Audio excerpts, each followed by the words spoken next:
The door opens, the key turns in the lock. For a moment, the house is slightly ajar. When you step inside, the silence hits first. The same sofas, the same table, the same walls. But the person who walks in is not the same. When a soldier returns after a long absence and sets foot in his familiar home, he feels as if he has come back from another world.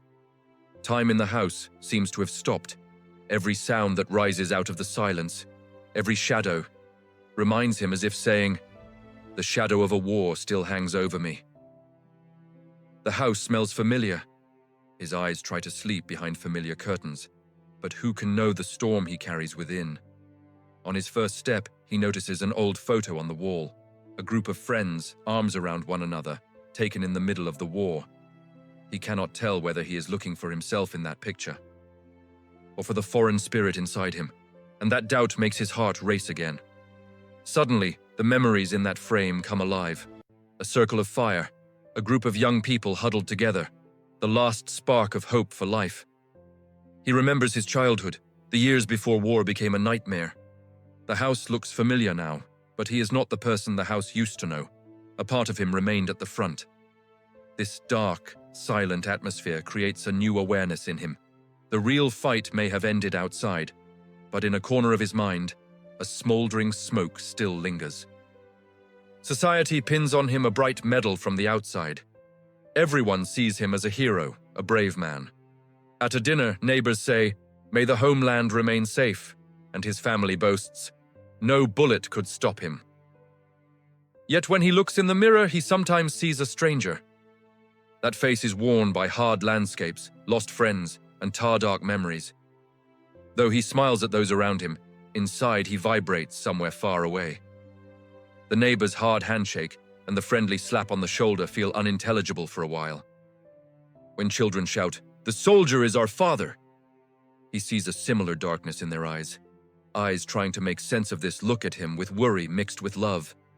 For a soldier newly returned home, those four walls are another battlefield.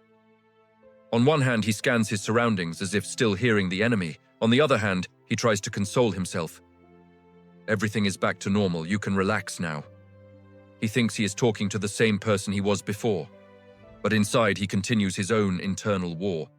The burden he carries is heavy. He cannot find the strength to speak it aloud. And it whispers only in the thin gap of silence. No one sees that burden. Only the soldier inside him, always alert, ready for every sound, lives it. When he sets his coffee mug on the table with trembling hands, he feels as if he's still in a combat zone. The muscles that held a weapon steady try to transition to a softer background, and his body starts to feel strange. At a family dinner, he fears breaking glass. Even the sound of something falling in his own living room makes his heart race. At the front, everything is sharp. There is little uncertainty because every step has a purpose. Protect your team. Survive. Every second you can brush up against death. Every sound and every shadow can be a threat. That survival instinct becomes hardwired into every corner of the brain. In contrast, at home, on the street, in a supermarket, no one is trying to kill you. At home, daylight brings bird songs and children's voices, yet your brain stays coiled like a stretched bow. Every hum still sounds like a distant bullet. The guns you trained with have been replaced by a cold coffee cup, but the adrenaline coursing through your veins remains on standby. In a market aisle or at an intersection, things a normal person accepts as ordinary can, for half a second, summon the memory of an explosion or unknown danger. If a door opens suddenly, your heart starts pounding. Behaving normally in daily life becomes exhausting. When you get up, your body jerks like an alarm system waiting to be triggered. At the slightest ordinary noise, your heart may race. Daily routines and former rhythms lose meaning. You feel cast into a life called the unexpected. Viewed this way, everyone returning from war lives at home like an extra person, always on guard, always calculating the next move. The high-frequency rhythm of their life at war carries over into slow days as hypervigilance. Outsiders may not understand, the war is over, they say. But the nervous system still wanders in the darkness of craggy mountains. What we call trauma is not just a faded memory. The past quietly leaks into the present. When doors slam, suddenly adrenaline surges, and the heart pounds as if filled with fire. When a firework explodes in the sky and wakes you, your body flinches. You're in your home, but feel as if under enemy fire. In a crowded place, you count the exits instinctively. Every step reminds you of the same path. This is not weakness, it is adaptation. A defense mechanism learned against fear. But when that mechanism remains active in the home where the war is supposed to be over, problems begin. Those are the moments when the brain stubbornly clashes with a defensive alarm. Instead of feeling safe at home, you live as if an external enemy still circles around you. The home is much quieter than hell, yet the brain is like a sleeping soldier opening his eyes, ready to respond at any moment. Setting a coffee cup on the table can be followed by a short sound that triggers an anxiety wave lasting minutes. This mismatch means a nervous system that has been permanently on alert keeps searching for danger signals repeated millions of times. Your body language and posture look different from old habits. The reflexes you developed while fighting stay with you at home like a yeast that exhausts you. Hyperattention in war saves lives, but at home it is exhausting. The alarm bell that constantly rings at high frequency feels like an emptiness in ordinary home life. A system continually on alert can feel like falling into a void. It is as if the enemy vanished and fell silent, but you don't know where he is. Many say, "I felt more alive there." From the outside, that sentence may seem incomprehensible or even harsh. Its meaning is simple. War offers a high-frequency experience that pushes people to extremes. There every day you had a mission, and each mission had a consequence. That clarity makes you feel alive. Moments of face-to-face danger, the peak of adrenaline, the sense of living a meaningful fight each day. Now that struggle has been replaced by the routine of home.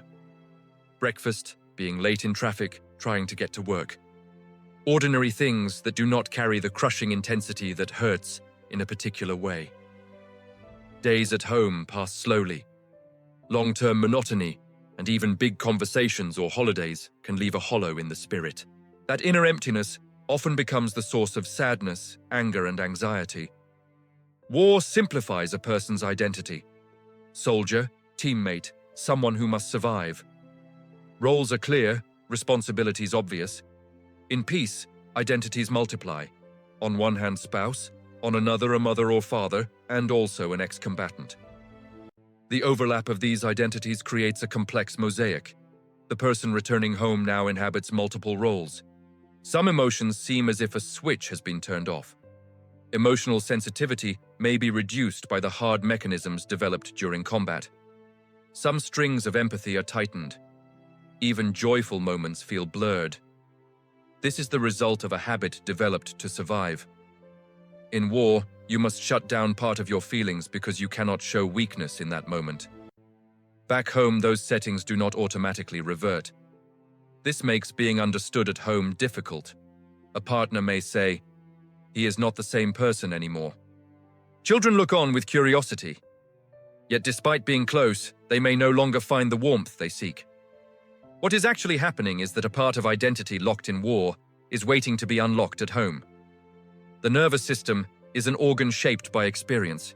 This is called neuroplasticity. The danger detection system that is constantly active in war keeps the amygdala on alert. Meanwhile, the prefrontal cortex, which regulates emotion and allows planning, can take a back seat under intense stress. After returning home, this can lead to a sense of losing control, difficulty making decisions, or emotional swings. Sleep disorders, frequent nightmares, being easily startled by every sound, lack of interest in surroundings, and emotional numbness stem from the brain remaining in war mode at home. Sometimes you wake up at night drenched in sweat, looking around and asking, "What happened?" And the hard moment returns to your mind. Feeling fear or anger is not abnormal. Your body is reminding you of the path that once kept you alive. But there is hope. Recovery also happens through neuroplasticity.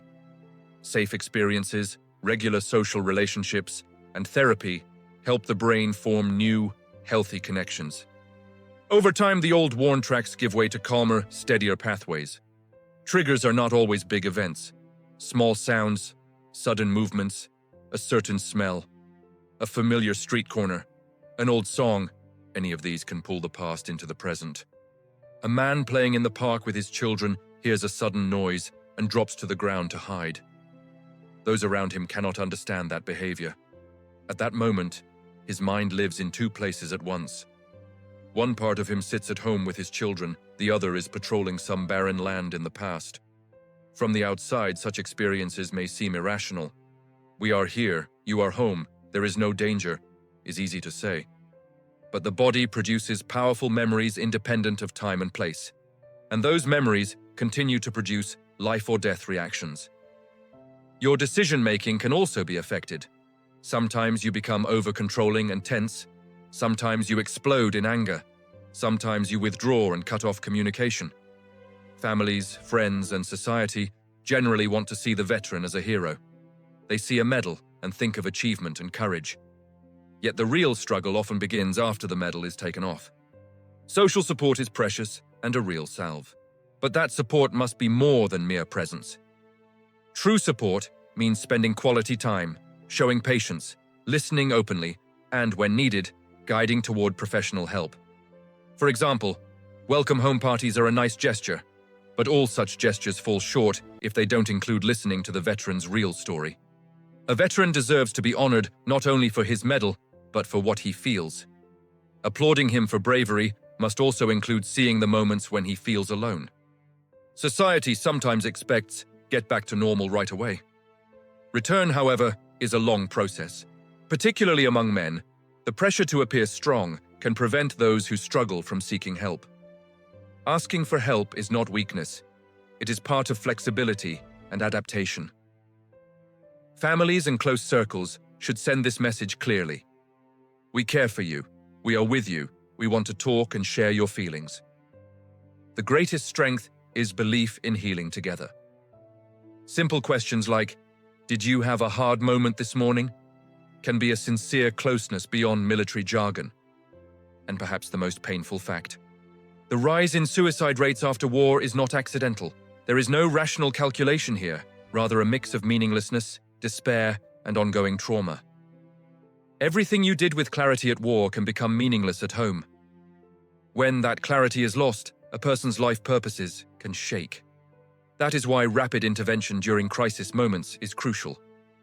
Build a strong safety net and seek professional help. If someone says they have suicidal thoughts, never minimize it. Just listen, stay by their side, and look together for ways to reach a specialist. Sometimes the toughest battle after war is the one fought inside a person. We must be conscious and supportive with our veterans. Standing by them in the unit is important, but standing by them after the war is their right. Some describe war as a kind of addiction, not to violence, but to intense emotions, clarity of purpose, and serving a mission. War places a person in a daily system of tasks, clear, with visible results. Civilian life is complex, repetitive, sometimes meaningless. Some are drawn to risky behaviors, overworking, or seeking danger. They try to recreate their old order, their past experiences. They choose storm over calm, seeking war's clarity instead of a quiet home. Overcoming this requires reframing the experience. Asking, "What did I learn from war and where can I use this now?" opens doors to new paths. Is recovery possible? Yes. The brain is adaptable, but the process isn't linear. Sometimes 2 steps forward, 1 step back. Therapies are vital tools. Trauma-focused methods like CBT and EMDR help reprocess memories and identify triggers effectively. Group therapies are invaluable for sharing experiences with peers, fostering a sense of you are not alone. In therapy, feelings previously unspoken can be expressed. In group, soldiers from diverse backgrounds feel, "I am not alone." Shared tears and anxious nights can ease. Small victories build courage. Family therapy guides all members through this process. Therapy isn't just telling your story, it helps the brain reframe trauma safely. This way, when triggers occur, one learns to regain control. Social support is indispensable. Safe, supportive relationships help one feel secure. Once safety emerges, the nervous system calms. Families' patience, continuous support, active listening, and tolerance ease this transformation. Sometimes, The greatest therapy is a friendly conversation. Time spent together is an invisible thread that mends relationships. Families can go camping, relaxing the nervous system. Therapy dogs are very helpful. A loyal dog offers unconditional companionship. An embrace creates a soothing sense of security. Support groups or shared hobbies remind veterans they are not alone. Team sports or walking groups support physical and mental health. Sharing coffee, talking in the park, or short walks are small rituals that contribute to recovery. Families should see rehabilitation as teamwork. This support is an investment. With patient continuation, relationships become stronger and communication tighter. Daily rituals calm the nervous system. Regular sleep, balanced nutrition, and physical activity provide steady ground.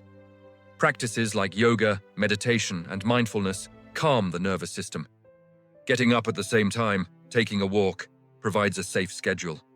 Meal routines, regular exercise, adequate sleep, and short breaks balance brain chemistry. Reducing smoking and alcohol creates positive feedback. Every healthy choice gives the brain a basis to form safer connections against old experiences. Small habits make a big difference. Meaning-making is key. After trauma, one asks, why me? Setting new goals, serving community, or new hobbies can answer. Using leadership skills from war for volunteer work or personal development for loved ones are steps toward rebirth. For some, spending time with children and building new bonds is a new source of meaning. Rebuilding meaning means accepting and reshaping. This is not preserving past experiences, but placing them in a new context. Asking, what did I learn and where can I use it now? States and institutions shouldn't limit veterans' return to ceremonies and financial compensation alone. Long-term psychosocial support is necessary. Vocational rehabilitation, family support, education, and campaigns to reduce stigma are crucial. Local centers and NGOs should collaborate. Business can help with vocational training and employment. Media and education can raise awareness to break stigma and explain trauma. These supports are continuous investments. Success is not only in ceremonies, but every positive step in a veteran's life. Society's best approach is to see veterans not only as decorated heroes, but as individuals preparing for a healthy new life. There is a myth. Time heals everything. This is half true. Time matters, but does not work miracles alone. Time is not a bandage, but more like an antiseptic. If a wound is closed without proper care, pain remains beneath. Therefore, active recovery efforts are needed alongside time. Another common saying, men do not ask for help. Even if not entirely true, social pressure often prevents men from seeking help. The important thing is to offer safe options. Education and awareness campaigns should convey that asking for help is not weakness, but a new strength. When a family member shares a difficulty, we should respond, "Thank you for sharing." For veterans, small scenes carry great meaning. A finger tracing the rim of a coffee cup can be a tiny way to regain control lost in war. Small gestures matter. Imagine a father brushing his child's hair. The sound reminds him of gunfire. He tenses. Then he inhales, hugs his child. The child looks surprised, but the father keeps smiling. Another scene. A woman looks through an old photo album. Some pages pull her back to the old battle. Her eyes fill. She allows herself to cry. Then she turns a few more pages. She takes a deep breath, and a slight relief appears on her face. These small moments are proof of winning a battle each day. These little moments accumulate and give strength. Naming emotional impacts of trauma does not diminish them. It gives control. Saying, "I couldn't sleep because memories were triggered tonight," is more constructive than saying, "I am broken." Words give a sense of control over the experience. A family member might say, "I heard you woke up distressed. You are safe." Even a simple sentence gives a feeling of being understood and belonging. Labeling emotion creates a gap between mind and feeling. The person is no longer simply living the memory, but confronting it. Saying, "I had another nightmare, I couldn't sleep," is a powerful first step. Recovery is not a straight road. The 2 steps forward, 1 step back rule is common in life. One day you feel strong, next day, a trigger. This is never failure. It is a natural part of the process. Patience, persistence, and determination to stand up again are the strongest tools. When progress must be taken in tiny steps, it is important not to miss the small victories.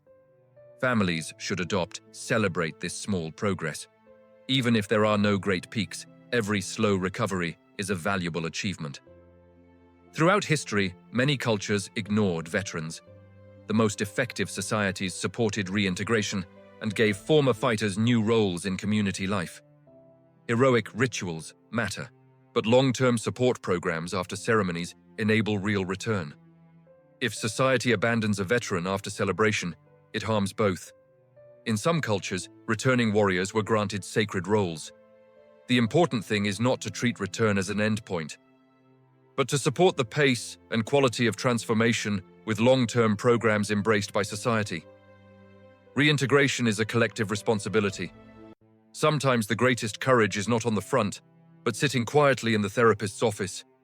It is waking up from a nightmare and trying again to fall asleep while looking at your child's eyes. Courage is not only facing danger, it is admitting vulnerability and asking for help. The brave soldier can show the same courage at home. Asking for help and sharing his situation is bravery. Medals adorn the chest, but the real fight often begins after the medal is removed and the door closes and silence returns. When the war ends, not everything ends. Sometimes the war comes home. And perhaps the real question is this: preparing someone for war may be easy. How ready are we to bring them back to peace? The answer society gives determines our future. The door closes once more.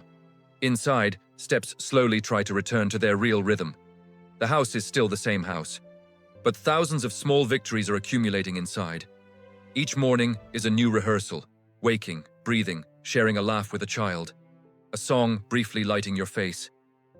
Time and the right experiences, with trust and support, can place pieces of war into new frames. The mind is as fragile as it is flexible. Little steps can rebuild meaning. Life can be reborn in unexpected moments, in a smile, in a silence, in an outstretched hand. Let us not forget, even the darkest night has a morning. When a small light appears at the end of the tunnel, sometimes stopping to take a deep breath is itself a rebirth. This text is not an end, but a beginning. When the map of the road home is drawn, the first lines are drawn by you. Patience, understanding, small rituals, and proper guidance. Every new step we draw together will place the pieces of war into new frames. And the real courage is sometimes not on the front, but in the continued process of peace. If we stitch the most invisible wounds of war together, we will all look to the future with more hope.